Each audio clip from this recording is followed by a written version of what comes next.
Nagyon sok szeretettel köszöntök mindenkit. Korintusi második levél. Néhány mondatba tekintsük át és nézzük meg, hogy mi történt a két levél megírása közötti időszakban. Tehát az első levél megíródott, és a második levél kicsit későbben íródik, hogy mi történt. A két levél megírása közötti időszakban Pál apostol eljön Korintusz városába. Igaz, hogy már ő az első levél megírása előtt is, biztos emlékszünk, hogy 51 környékén jelenik meg ebbe a városba, jó néhány hónapot itt tölt, megalapítja a gyülekezetet, majd ezt követően eltávozik. Körülbelül 3 esztendő telik el a korinthoszi első levél és a korinthoszi második levél megírása között. Ez bizonyos szempontból elég jelentős időszakot is jelent. A második levelet Titus viszi el a városba, a város keresztényeinek. Pál apostolnak volt egy munka felosztása, általában mint egy zsidó rabbi, hiszen ő Gamáliel lábánál végzett zsidó rabbi volt, korának egy kiemelkedő egyénisége, hihetetlen olvasottsággal rendelkezik, és ez az olvasottság nem csak a Tórára, vagy nem csak a zsidó bölcsesség irodalomra terjed, hanem nagyon jól ismeri a görög filozófiát is. És ne felejtsük el, hogy most Görögországba járunk. És amikor ő leveleket ír, akkor mindig annak a területnek a történelmi múltját felkutatja, áttanulmányozza, sőt, bizonyos szavakat és kifejezéseket, amit csak abban a városban, abban a településben használtak, ezeket belecsempészi a mondani valója közepébe, és amikor olvassák a város lakói, hát akkor megörülnek, hogy olyan városi hagyománnyal, tradícióval, kifejezéssel is találkoznak, amelyet más városokban nem ismernek. És mint zsidó rabbi körbeveszi magát tanítványokkal. Kérem szépen, ahol megjelent az ókorban, és zárójelben a mai nap is, ahol megjelent vagy megjelenik egy zsidó rabbi, ott mindjárt tanítványok gyűlnek össze. Miért? Mert ő vadásza azokat az érdeklődőket, azokat, akiket el lehet hívni, tanítani, képezni, oktatni lehet, és ez a tanítvány kérdés, ez olyan mélyen gyökerezik a zsidó kultúrában, a zsidó identitásban, hogy ez a mai napig hatással van a zsidóságra. És tehát Titus vitt el a második levelet, és innen érthető, hogy miért nem történik a második levélben az első levélre szóló említés. Tehát miért nincs utalás a második levélben? Azért, mert a két levél megírása között Pál apostol eljön a városba. Nem kellett írni az első levélről, vagy utalni, mert ő eljött, és face to face, szemtől szemben találkozik a keresztényekkel. Azt tudjuk, hogy 55 pünköstjén Efézusba kívánt maradni, tehát 55. Krisztus után 55. esztendő pünkösdjén Efézusba kíván maradni, és ezt meg is írja a korintusi levélben, és azt is tudjuk, hogy viharos gyorsasággal távozott ebből a gyülekezetből, mert valaki nagyon megsértette. El kell mondani, hogy Pál apostol nem volt olyan sértődékeny. Ez egy olyan világ volt, hogy igenis az emberek kimondták a véleményüket. Talán ma nem mondják ki, ma is kimondják. És az akkori világban igenis megsértették az apostolt. És nem a görögök, illetve nem a pogány görögök, hanem a keresztény görögök. És ezért Pál ezt nagyon szomorúan veszi. Pál tartja a prédikációját, és akkor bekiabálás az első sorból, a harmadik sorból, a hatodik sorból. Ne mondd, nem hiszünk neked, te nem is vagy apostol, mit teszed itt a szépet? És akkor csak úgy kapkodja a levegőt, nem tudja, hogy folytassa-e a prédikációt, az igehirdetést, és egyre erősebbek a hangok. Persze gyorsan hozzátesszük, hogy nem az egész gyülekezet, nem az egész keresztény közösség, hanem a 90% az támogatja Pált, de a 10% az hangosabb volt, mint a 90%. És nem is ez a 10% fájt Pálnak, hanem az, hogy a 90% nem szólt rá a 10%-ra. És vár, hogy valami rendreutasítás történjen, de nem történik semmi. Ezért a prédikációját abba hagyva, szinte sír fizikailag, könnyezve kirohan a teremből, nincsenek is nagy dolgai, egy kabátja, károli nyelven megfogalmazva, néhány hártyája, ez a hártya a Tórának a tekercseit, az összetekercselt tekercsetket jelenti, ez volt minden gazdagsága. Igen, a mai szemmel nézve igen szegény volt. Még vissza is fordul, hogy hát ha valaki utána fut, és megvigasztalja. Senki. De a 90%-ból sem, akik szerették és tisztelték. És neki ez fájt a legjobban, nem az, hogy néhány hangadó volt és megzavarta, ez belefér még. De az, hogy akik tisztelik és szeretik, nem intik rendre, és nem történik semmi, úgyhogy Pál azt mondja, hogy a könnyezéstől fuldokolva elrohant a korintoszi kikötőbe, a korintoszi kikötő pedig igen nagy volt, ma is nagyon jelentős. Korintosz városa volt az ókorban, biztos emlékeznek az első korintoszi levélből, az ókori városok közül az egyetlen, amelynek 2 kikötője volt. Mindegyiknek csak egy kikötője volt.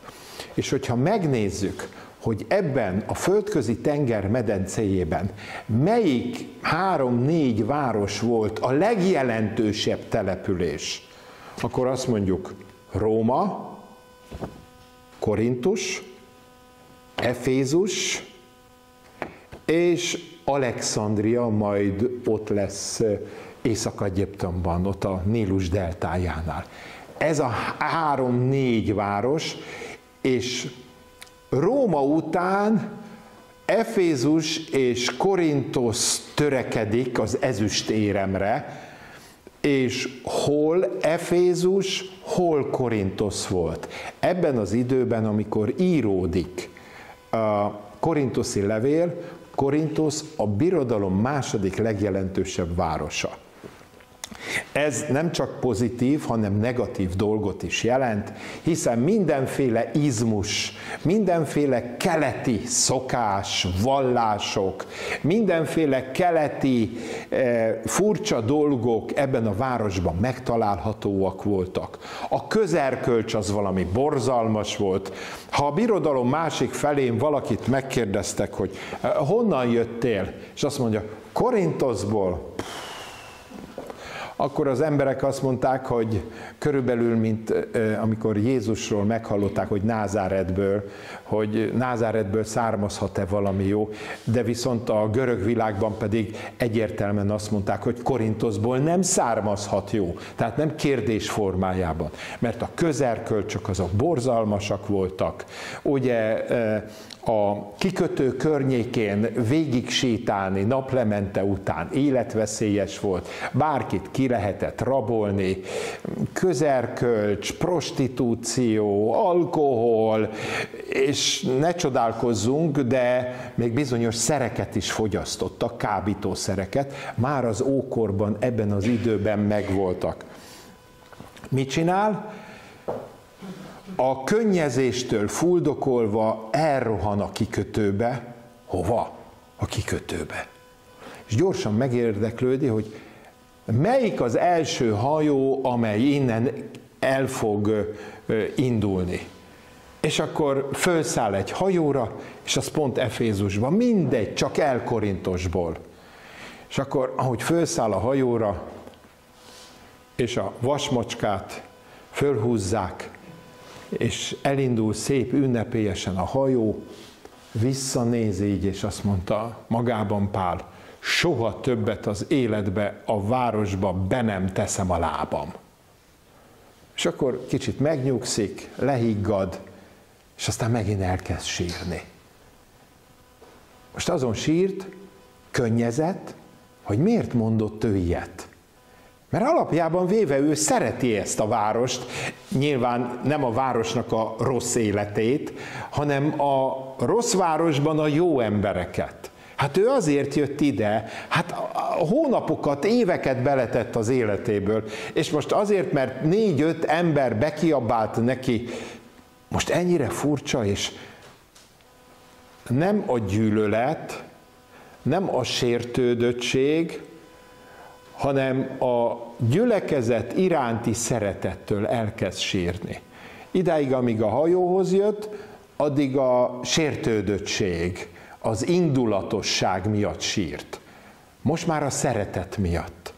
És nagyon érdekes, hogy ott a hajón elkezd írni egy levelet. Hogy pontosan hány levélből áll a Korintusz második levele, ezt kutatók évtizedek óta próbálják felszínre hozni. 5, 6 vagy 7 levélből áll. És ezek a levelek össze vannak simítva, irodalmileg, redakció által meg vannak formázva. És ő beszél a könnyek leveléről, amit a hajón ír, és hogyha el akarják otthon olvasni, ezt azt tudom mondani, hogy az Új Szövetség gyöngyszeme. A korintusi második levél 10., 11., 12. és 13. fejezete. Tehát 10. fejezetétől a 13. fejezetéig. Többször beszél Pál a könnyeiről. Többször beszél Pál az érzelmeiről. Milyen érdekes, a nagy emberek nem szeretnek az érzelmeikről beszélni. Az érzelmek azok nem a nyilvánosságra valók, hanem az a magánéletbe valók. Még a családom se lássa azt, hogy én érzelgős vagyok. És Pál leírja nekik, hogy könnyek között írok nektek. Hiányoztok. Szeretlek benneteket, tisztellek benneteket. Tehát egy nagyon rövid ideig a 2 levél megírása között eljön Pál, és úgy gondolja, hogy minden rendben lesz. Elmegy a gyülekezetbe, és azt gondolja, hogy igen, akik ilyen durván szóltak ellene, azok minimum bocsánatot fognak kérni, de ha nem kérnek bocsánatot, akkor azok, akik némák voltak, azok majd a többiek helyett bocsánatot kérnek. Na most mit tetszenek gondolni, mi történt?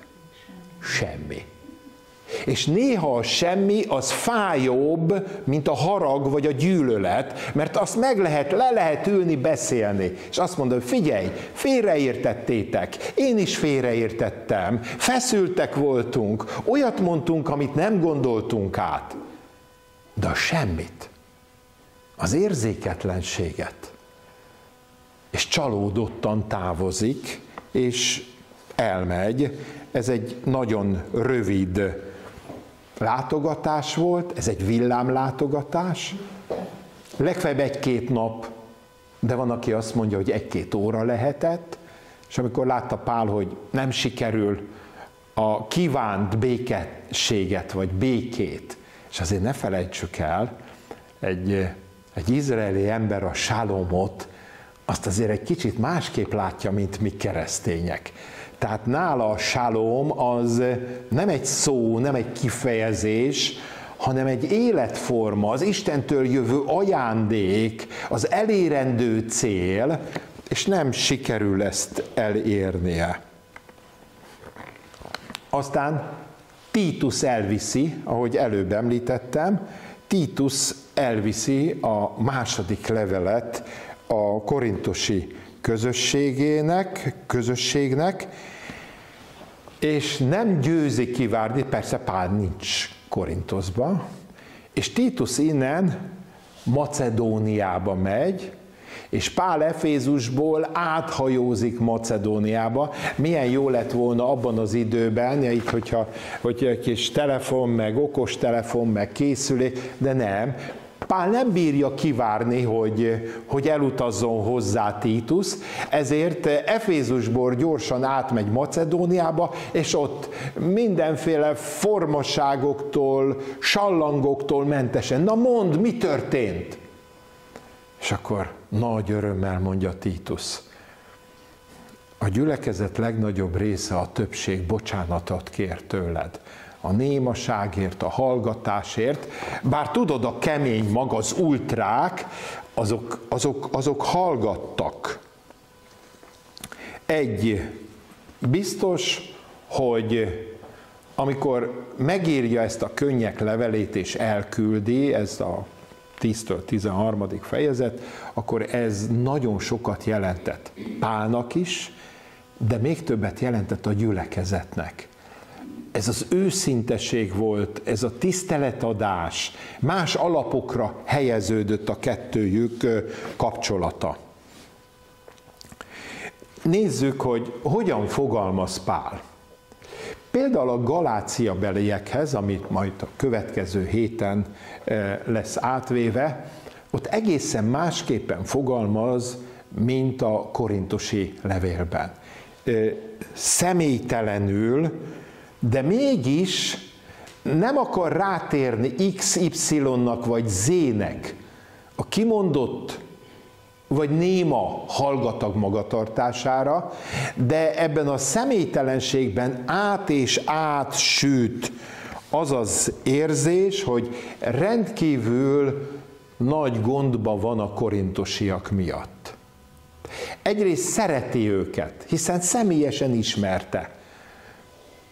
Másrészt aggódik miattuk, mert azért elég nagy pártoskodás volt ott. Különböző pártokra szakadtak, kérem szépen, úgy, mint ahogy a görög társadalom, vagy az európai mai társadalom, nem tudom, pártokra szakadtak, és ezek a pártok még a gyülekezeten, egy közösségen belül is hihetetlen nagy törésvonalakat, megosztottságot idéztek elő. És bár úgy tudom mondani, hogy személytelenül kezdi el, de aztán végül szabad utat enged az érzéseinek, a kontrollált érzéseinek. Mert az ember az nem csak értelemből, hanem érzelemből álló egyedi lény. Na most nagyon sokszor az érzelmeket szégyeljük, sajnáljuk, elfedjük, eltitkoljuk. Pedig egy ember nem csak az értelmi tevékenységétől, hanem az érzelmi világától is emberré válhat, vagy embernek nevezhető. Ugye, amikor azt mondjuk, hogy ember, akkor görög nyelvben ez azt jelenti, hogy antropos, felfele néző lény. Szó szerint ezt jelenti. Antropos, felfele néző lény. És ebben a felfele nézésben ott van az érzelmi világunk. Ott van a kegyességünk. És el kell mondani, hogy az egész új szövetségben a legszemélyesebb irat, ahol Pál apostol, a szerző az érzelem világáról fellebbenti a fájtlat. Ilyen érdekes. A mai ember inkább elrejti, nem? Nem szeretjük az érzelmeket kimutatni. Vannak bizonyos helyzetek, kulturális szokásaink, ugye, hogy egy esküvőn kimutatjuk az érzelmeinket. Uram, bocsánat, most pont az ellenkezőt mondom. Egy temetésen. De hétköznapok során, amikor én vezetőbeosztású vagyok, amikor én tanár vagyok, amikor én diák vagyok, akkor nincs érzelemnek a helye. Pedig azt hiszem, hogy akkor ismerjük meg a másikat igazából, amikor megismerjük az érzelmeit.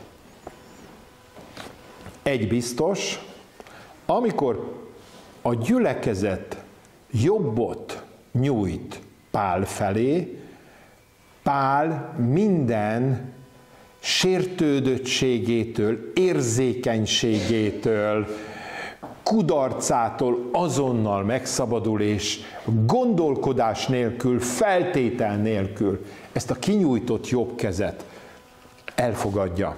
De talán azt is mondhatnám, hogy lehet, hogy Pál nyújtja először a kezét, vagy egyszerre nyújtják. Ezek nagyon nehéz kérdések. Mert ha azt nézem, hogy már megírja a könnyek levelét, akkor azt mondom, hogy talán Pál nyújtotta előbb a kezét. De mindegy, onnan is egy teljesen világos jelzés jön, hogy a gyülekezet átérezte, amit tettek, cselekedtek, és ez a felelősség ebben a helyzetnek a megoldásában, mondjam azt, hogy biblikus etikai megoldásában, ebben mindenki felül tud kerekedni a jogos sérelmén. Vannak ebben a levélben emberi érzések olvashatók ki, amelyik váltogatják egymást. Megtapasztalható benne a harag, a szeretet, az aggodalom, a reménykedés. És én azt hiszem, hogy ezek olyan emberi tulajdonságok, amelyek 2000 esztendőt átívelnek. Miért, ha valakit szeretünk, akkor azért aggódunk, ugye? Jaj, nem értél haza, drágám, csak nincs valami baj. Tudod, ez a mai napom elcsúszott, de fél óra múlva otthon leszek. Jó van, csak vigyázz magadra. Tehát a mai életben is ezeknek az érzéseknek, ezek az emberi érzéseknek van helye. És ezeket az emberi érzéseket nem az eseményektől függetlenül, hanem azokba az eseményekbe beleágyazva, amik történtek. Mik történtek? Csak végig kell olvasni a levelet. És ott látjuk az igazi megoldásokat. És én azt hiszem, hogy ez a mai ember számára is, a ma embere számára is egy nagyon jól használható eszköz, egy szerszám. Vajon melyikünket nem sértettek még meg? Ilyen naív kérdést nem illik föltenni. Vajon ma hányszor sértettek meg? És mit tudunk csinálni? Nem futhatunk ki minden egyes alkalommal. Meg kell ezeket a helyzeteket, meg kell tanulnunk kezelni. Hol értelemmel, hol érzelemmel. És ha valaki ezt meg akarja tanulni, akkor a korintusi második levélből ezeket a krízis helyzeteket, ezeket a nehéz helyzeteket bizony el lehet sajátítani. Hogyan lehet megoldani? Pál, amikor megszólal, akkor mer beszélni a szenvedéseiről. Aztán majd a levél későbbi részében meglátjuk, hogy azért még fog kapni Pál nem az abszolút helyreállítás és gondtalanság következik ezután, mert hadd mondjam így, a gyülekezet ultrái bár csöndben vannak, de erőt gyűjtenek a következő összecsapásra. De ha valaki egészséges, és Pál egészséges, helyre állítja a lelki egyensúlyát, akkor már ezeket elbírja viselni. És Pál apostol mer beszélni a lelki és a testi fájdalmairól. Bizony. Hát ott el lehet olvasni a korintusi levélnek a végén, hogy amiket Pál ott szépen leír, és hogy milyen a korintusi levélben, hogy hányszor kapott 40-et egy híján, hányszor megkorbácsolták, hányszor börtönbe zárták, hányszor süllyedt el a hajó alatta, a tengeren, hogy hányszor elárulták, megvádolták, börtönbe zárták, ki akarták végezni, és azt mondja, mégis boldog vagyok. Aztán beszél a testi fájdalmairól.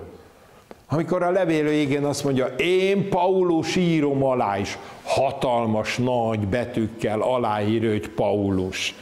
Miért? Mert hát a szeme beteg volt. És abban az időben nem úgy volt, hogy elment az illető a körzeti orvosához, és írjon föl valami jó fájdalom csillapító cseppeket, doktor úr, menjen, váltsa ki, és akkor már holnap sokkal enyhébb. Nem volt enyhébb, hanem egyre jobban és jobban fájt. Az elviselhetetlenség határáig, az őrület határáig, és ő elviselte. Miért? Mert szerette Krisztust, szerette az ügyet, és tisztelte, szerette a gyülekezetet. Tehát akármiről ír Pál, és nekem ezért hihetetlenül hiteles vezető Pál, akár az öröméről, akár a szenvedéséről, akár a megkorbácsoltatásáról ír, mindig az evangélium ügyéhez jut oda. Fiatalok voltunk, 17 évesek. Volt egy barátom. Nem csak volt, van is. Régi barátság, általános iskolai.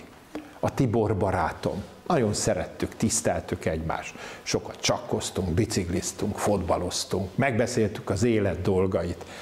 Na és ő elkezdett egy kislánynak udvarolni. Anikó. Talán életemben 2 vagy 3-szor láttam ezt az Anikó hölgyet. És ezután az én Tibor barátom kifordult a sarkából. Ezután nem lehetett vele semmiről beszélgetni. Mert mondom neki, hogy nézd, a Fradi a hét végén győzött.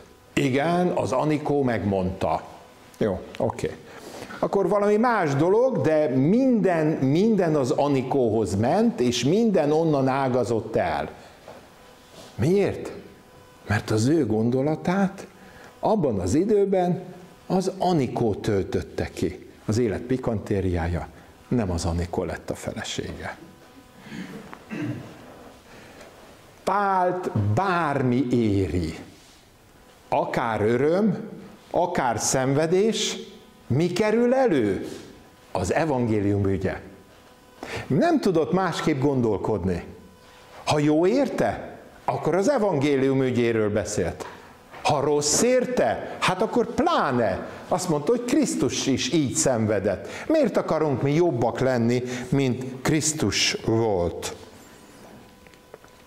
Pál figyeli az általa alapított gyülekezetet, hogy mi történik, és nagyon nem szerette volna, ha ezt a közösséget magára hagyva, ez a közösség meghasonlik önmagával, és nem fejlődik.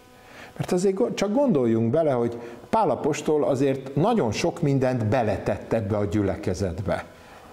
És akkor nem mondta azt felhúzva a vállát, hogy hát ők csinálták, mindegy, van még jó néhány város itt a római birodalomban, hát majd elmegyek oda, ahol szeretnek. Nem, küzdött, harcolt, És végül győzött. Végül helyreállt a béke és a békesség. Ugyanakkor, ha végigolvassuk, akkor azt látjuk, hogy Pál apostol nem egy számító ember volt. Nem egy olyan, aki úgy simulékony, hát igen, akivel olyan kellemes beszédeket lehetett. Pál egy karakteres, egy szálkás egyéniség volt. Ebben nagyon sok pozitív, de adott esetben negatív dolgok is benne voltak. És hát ennek a közösségnek voltak igen gazdag és befolyásos tagjai. És akkor ezek a tagok azt mondták, hogy hát Pál, mivel is keresette a kenyeredet? Ugye, mert akkor nem kapott lelkészi fizetést. És akkor azt mondja Pál, hát nézd, hajnalban fölkelek,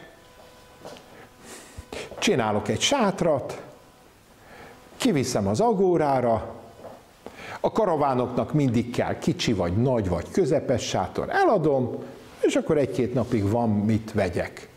Hát figyelj, hát én tudod milyen gazdag vagyok. Hát nézd ide, hány száz szolgám van. Hát nézd meg ezt a jó vállalkozást. Hát Pál, hát mennyibe kerül egy sátor? És akkor mondja, hogy nem tudom én, 100 drachma. Hát ide figyelj, Pál, akkor én 10 000 drachmát adok neked hetente. Meg tudsz élni? Hát ne olyan helyen lakjál már, ahol az egerek szaladgálnak, hát legyen szolgád. Te rohangálsz a piacra, meg... én mindenről gondoskodok. Figyelik? A becserkészés. És akkor Pál nagyon jól tudta, hogy ha ezt elfogadja, akkor a hitelességének abszolút abban a pillanatban vége. Nincs tovább. És Pál mondta, nagyon aranyos vagy, inkább támogasd a gyülekezetbe a szegényeket. Én továbbra is hajnal 4-kor föl fogok kelni, amikor a nap fölébred, és továbbra is elmegyek, megcsinálom a sátort, eladom, és 2-3 napig megélek az árából. Pálban nagyon sok gyöngédség van. Néha azok az emberek a leggyöngédebbek, legyen munkahelyünkön, vagy egyéb helyen, akiknek a legharsogóbb a hangjuk, akiktől mindenki fél, azok a leggyöngédebb emberek, csak mivel mindenki fél tőlük, mindenki elfut, ezért nem tapasztalják meg a gyöngeségét. Pál is ilyen volt, egy kemény ember, egy hatalmas egyéniség, és annyi sok gyöngétség, finomság, lelki életének a rezdüléseit lehet látni a levélben. És azt, hogy másokért aggódó, ő nem egy önmegvalósító ember volt, a görög világ azt mondta, gnotiseuton, valósítsd meg magadat. Pál nem erről beszélt. Valósítsd meg az evangéliumot. És ő szolgának tekinti magát, Krisztus követségében járó szolgának tekintette magát. És ő nagyon sokat beszél ebben a levélben a békességről. Előbb említettem, hogy a békesség az egy külön fogalom a zsidó ember számára. És ezt a békességet próbálja ennek a gyülekezetnek az értésére adni. Higgyük el, hogy van olyan élethelyzet, amikor az emberek nem értik a békességet. Csak azt mondják, jó lenne, de amíg az a másik. A békesség akkor lesz, hogyha magamban békesség lesz. Vannak emberek, akik önmagukból a feszültséget sugározzák. És hogyha lenne ott egy voltmérő, akkor szerintem nem 110-et, hanem 510-et mutatna, csak amerre elmegy.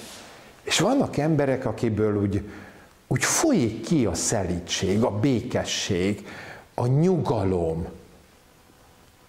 És azt hiszem, hogy Pál arra törekszik, hogy a legszélsőségesebb helyzetben is nyugalom látszódjon meg. Nem csak az egyéniségén, hanem a szolgálatán, a küldetésén. És ebben a levélben, a korinthoszi második levélben az adakozásról is szó van. Előbb említettem, hogy Korinthosz a második, vagy esetleg a harmadik legnagyobb város a római birodalomban. Minél nagyobb egy város, annál több szegény van. Annál mélyebb a szegénység. És a szegények valahogy néha nyitottabbak az evangéliumra, mint a nem szegények. Persze ezzel nem azt akarom mondani, hogy a gazdag az nem nyitott, ellenben a szegény igen. Ezt nem így gondoltam. De valamiért nyitottabbak, és akkor Pál azt mondta, hogy a szegényeknek adakozzunk. A szegény Pál azt mondja a gyülekezetnek, hogy adakozzunk a szegényeknek. Pedig a gyülekezetben néhány igen tehetős ember volt, aki ezt meg tudta volna oldani, de Pál nem akarja, hogy egy valaki oldja meg, hanem azt mondja, hogy mindegyikünk tegyen bele egy dénárt. És ebből az egy dénárból, ha 100-an vagyunk, akkor már 100 dénár lesz. Akkor már a minimumot a szegényeinknek minden nap oda tudjuk adni. Hiszen az evangélium az anyagiak felelősségét is ki kell, hogy alakítsa az emberekben. Tehát felelős vagyok a szegényekért. Nézzük az ellenfeleit. Hogy is neveztük előbb őket? Ultrák, kemény emberek. És ahol megjelent Pál a városban, ott azonnal megjelentek ezek a kemény emberek. Kétféle csoportra oszthatok. Az egyik az, aki bent van a gyülekezetben, a másik csoport pedig az, aki a zsinagógákban van.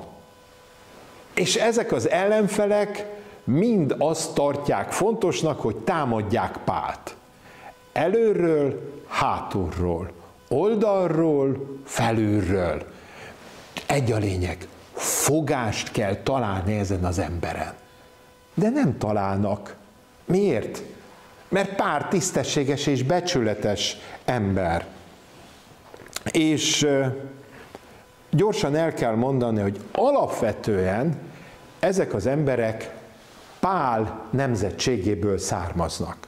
Tehát az akkori gyülekezet 2/3 Korinthosban, vagy a fele zsidó származású volt, és a fele, vagy az 1/3 úgynevezett Isten hívő görög származású emberek voltak. Igen ám, de aki valamilyen módon valamikor héber volt, zsidó ember volt, az a kereszténységet másképp látta megvalósíthatónak, mint ahogy Pál.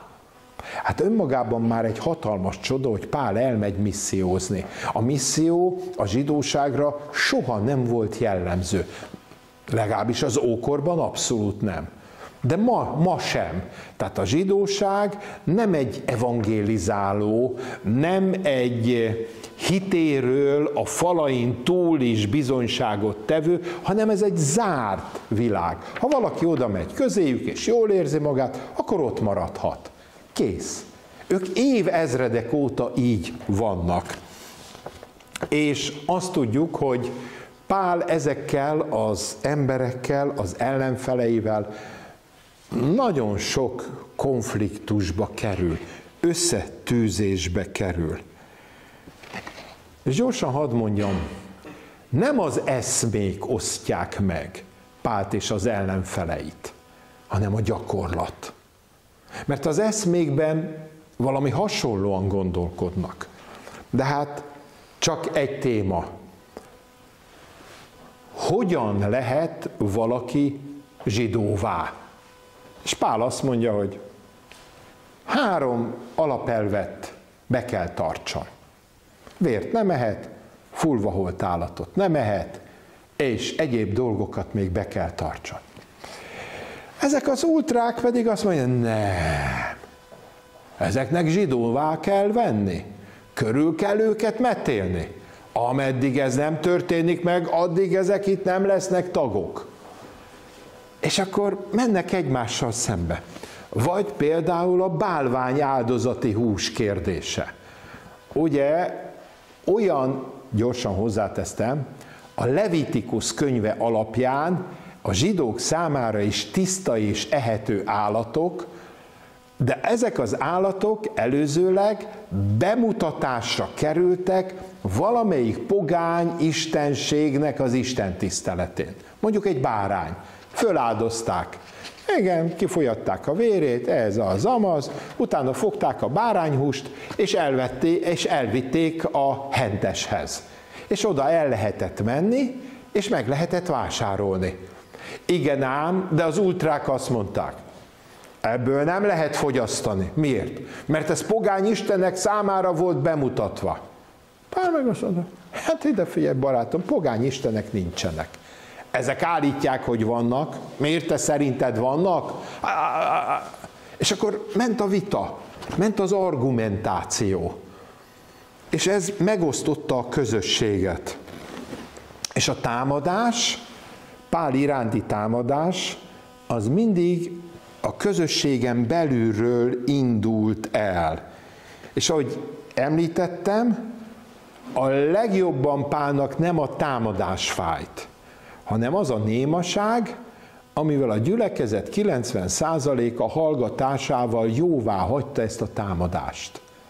Nem kezelték le ezeket az ultrákat, és szabad területet engedtek. De hát én azt hiszem, hogy ma is nagyon sokszor látunk hasonló helyzeteket, legalábbis a társadalom egy bizonyos részében, amikor a nagy része csöndben marad, és a kis része pedig szélsőséges eszmék mellett voksol. Nem kívánta Pál szó szerint megnevezni azokat, akik őt megsértették. Tehát nem írja le a nevüket. Tudta? Hát hogyne. És figyeljük meg, hogy mennyi finomság, mennyi kedvesség van még ebben a vita helyzetben is, amikor vérig sértik, amikor a sírástól fuldokolva otthagyja Pál a közösséget. Nem írja le a nevüket. Miért?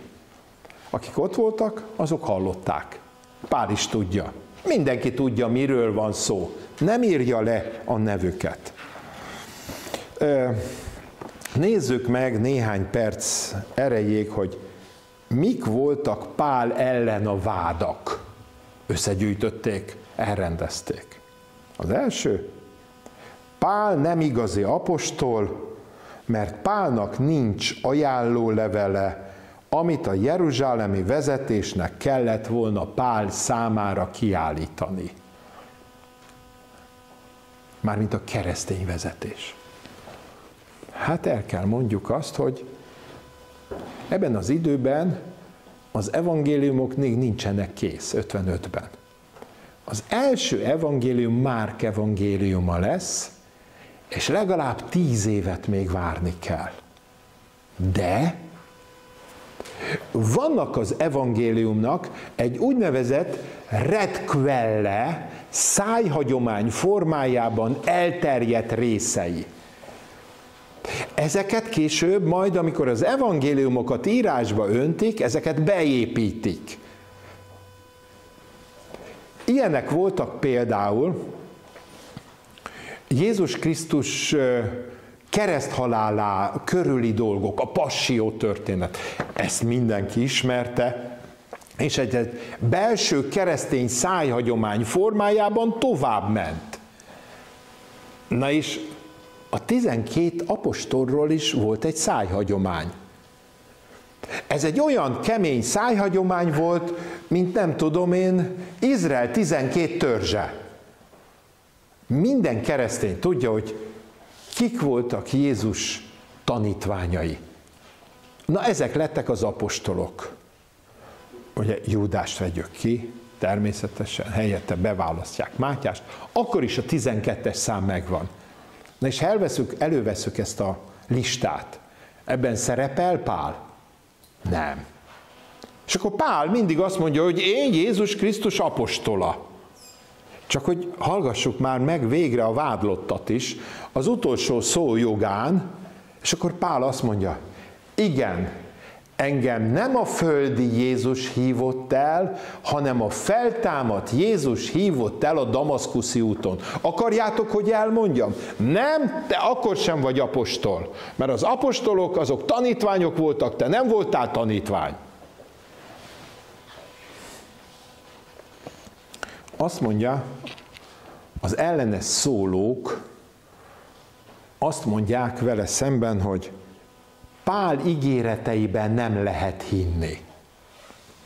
Mert mindig csak ígérget. Most nézzük meg, komolyan mondom, hogy olvassák végig a korintusi első levelet, a második levelet, a római levelet, az efézusi levelet, a galata levelet. Én nem találtam soha olyat, amit Pál megígért, és nem teljesítette volna. Tehát én 2000 évvel később a páli korpusz, tehát a páli leveleknek az összességéből én egy nagyon reális és határozott vezető kontúrjait látom meg Pál egyéniségében, nem egy ígérgetős, nem egy felelőtlen, aki nem hiteles, hanem pontosan az ellenkezője. Na, itt van egy nagy mondás, amit mondanak. Azt mondják, hogy Pál szemtől szemben alázatos, de távolról gyalázatos. Hát miért? Hát, mert Pál megírta mindig az igazságot. Mint ahogy itt is, amikor az öldögléstől, vagy nem is tudom én, a sírástól lihegve elrohan a hajóra, és a könnyek levelét megírja, de a könnyek levelében nem csak az egyértelmű, az ő bocsánatkérése van, hanem az is, hogy a másiknak is valamit tenni kellene ennek az ügyében. Tehát, hogyha azt mondják, hogy szemtől szemben alázatos, akkor azt mondanom, hogy távolról pedig igazságot osztó, igazságot kereső, igazságot kutató vezető. Na, ez a következő. Testi megjelenése szánalmas, beszéde megvetésre méltó. Hát, testi megjelenésében nem egy Schwarzenegger volt, az biztos. Egy alacsony, egy ilyen 140-150 cm, kopasz, ilyen kampósórú zsidó ember. És azt mondják, hogy amilyen magas, olyan széles volt. De ha valaki elkezdett vele gyalogolni, annak fel kellett kötni ezt a bizonyos dolgot, mert úgy tudott gyalogolni, hogy állítólag még az összvérek is kipusztultak mellőle. Iszonyatos erővel tudott menni, az evangélium erejével. És akkor azt mondják, hogy testi megjelenése szánalmas. Beszéde megvetésre méltó. Nyilván itt a görögségre gondoltak.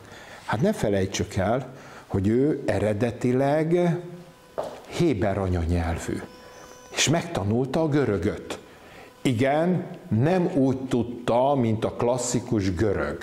Tehát nem a platoni és arisztotelészi, meg Anaximandrosz, meg a többiek, meg Zénon filozófusoknak a nyelve volt.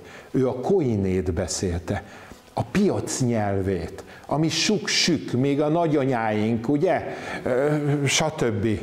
És akkor ezek az igen finom, fehérgarbós, nyakkendős úriemberek, akik elvégezték a legmagasabb képzési szintet Korintusba, akkor állnak és hallgatják.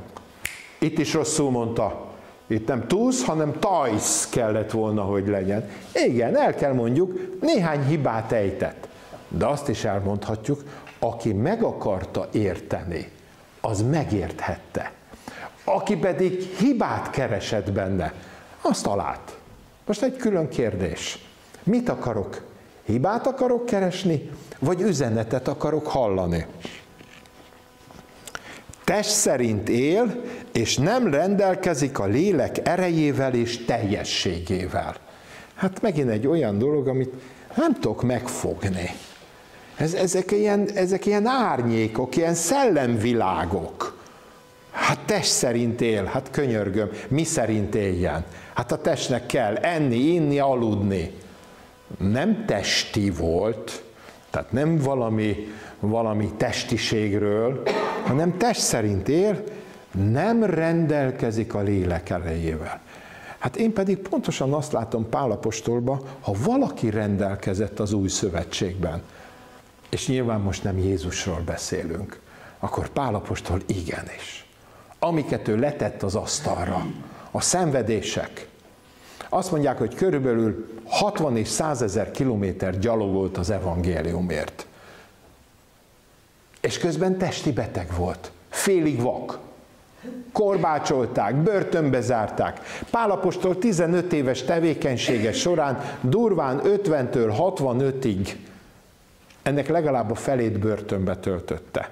Lehet, hogy a Jóisten kegyelme volt, mert különben nem bírta volna azt az óriási nagy tempót, és néha pár hónapra a Jóisten megengedte, hogy bemenjen a börtönbe, hogy ki tudja magát pihenni, hogy utána tudja folytatni a munkát.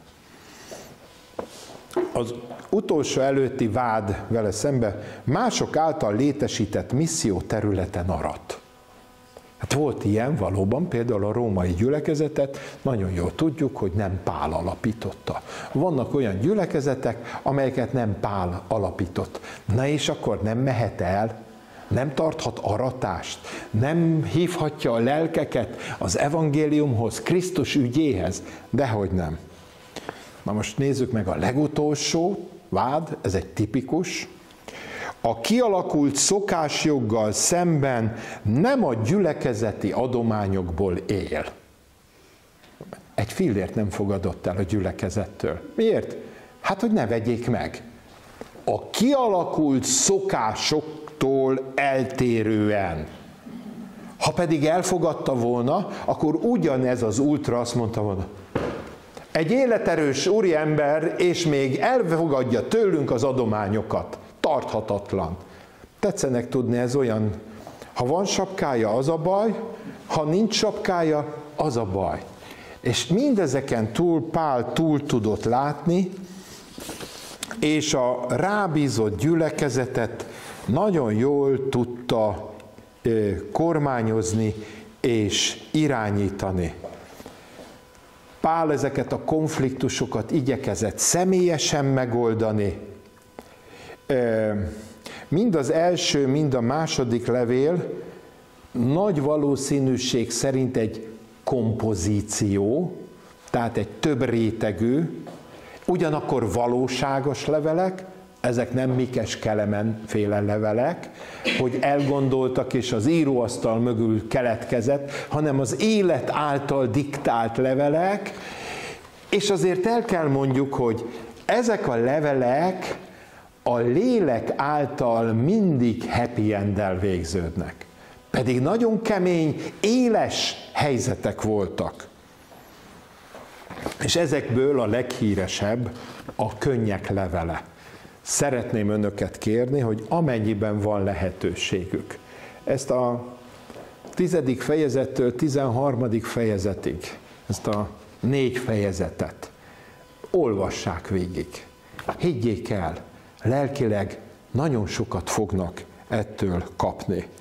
Egy biztos, hogy ez a korintusi második levél a kereszténység körében nagyon hamar ismertté vált, nagyon sokan okultak, tanultak belőle, és nagyon hamar a kereszténységnek egyik motorjává vált. Más területeken, városokban, a birodalom más részein is hasonló problémák ütötték föl a fejüket, és ezekre nagyon sokszor receptként a korintusi második levelet használták föl az első századi keresztények. Köszönöm, hogy meghallgattak, Isten áldja önöket, viszontlátásra!